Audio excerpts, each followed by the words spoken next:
Jangan lupa subscribe di YouTube channel Metro TV News dan juga nyalakan notifikasinya.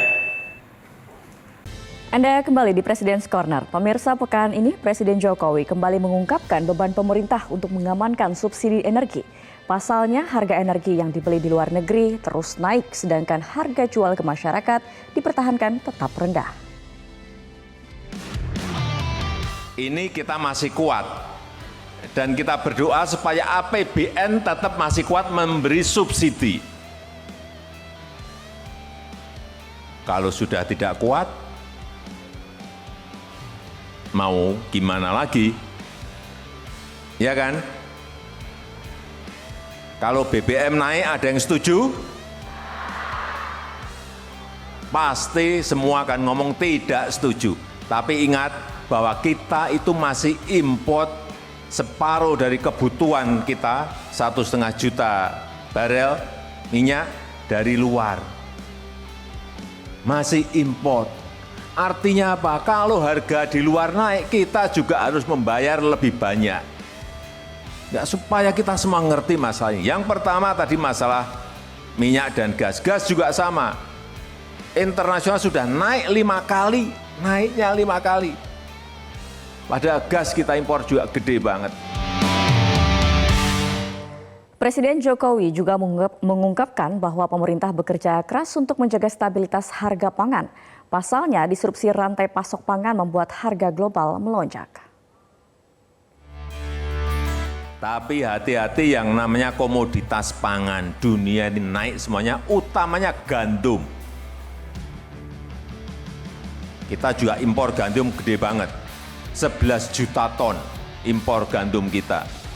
Ini hati-hati, yang suka makan roti, yang suka makan mie, bisa harganya naik.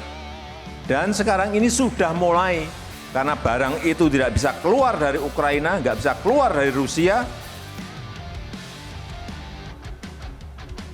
Di Afrika dan beberapa negara di Asia sudah mulai yang namanya kekurangan pangan akut. Sudah mulai yang namanya kelaparan, bayangkan.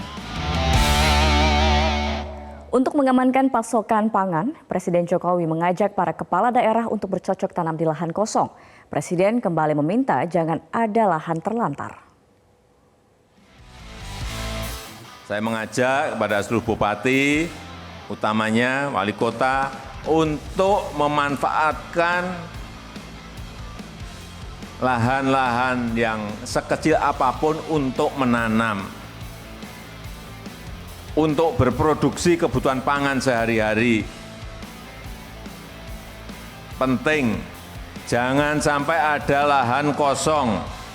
Manfaatkan untuk asupan gizi anak kita. Karena kita nanam dimanapun itu tumbuh dan bisa kita panen. Penting sekali.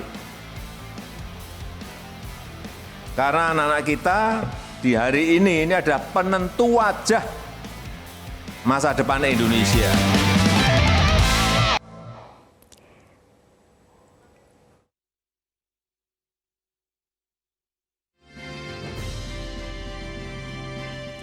Sementara itu, Wakil Presiden mengajak masyarakat berkontribusi menekan kenaikan kasus COVID-19 agar jangan sampai mobilitas kembali dibatasi. Kalau ada daerah yang naik, ya terpaksa dinaikkan levelnya. Ya, di level 2 kan. Kemudian juga ada pembatasan-pembatasan sesuai dengan levelnya.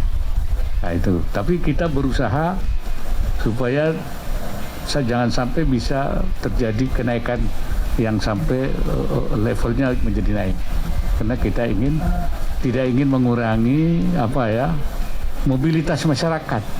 Sebab itu akan berpengaruh pada perkembangan ekonomi kita yang sudah baik ini. Pekan ini Wakil Presiden juga menyatakan proses hukum terhadap kasus pelecehan agama sebaiknya mengutamakan pendekatan persuasif. Kita ada batasan-batasannya. Ada yang sifatnya itu persuasif, ya, melalui bimbingan, tuntunan, tapi ada yang sudah batas tertentu tentu harus yang sifatnya harus di law enforcement ditegakkan, ya tentu dilakukan. Tidak dalam arti represif, ya, tetapi dalam arti penegakan hukum. Kalau itu sudah dianggap, nanti ada prosesnya, karena ada proses di pengadilan. Apakah dia sudah melanggar itu? Kalau itu misalnya pelecehan agama dan sebagainya. Jadi, tapi yang diutamakan tetap adalah pendekatan persuasif. Wakil Presiden juga menyatakan bahwa akhlak dibutuhkan untuk membangun BUMN yang bebas korupsi. Saya harapkan kesadaran bersama akan pentingnya karakteristik amanah, kompeten, harmonis, loyal, adaptif, dan kolaboratif atau akhlak bagi seluruh SDM BUMN semakin terbangun. Melalui penerapan nilai dasar akhlak secara nyata dan konsisten, BUMN diharapkan betul-betul bekerja unggul dan kompetitif demi Indonesia bersih, bebas korupsi, dan maju menuju pencapaian visi Indonesia 2045.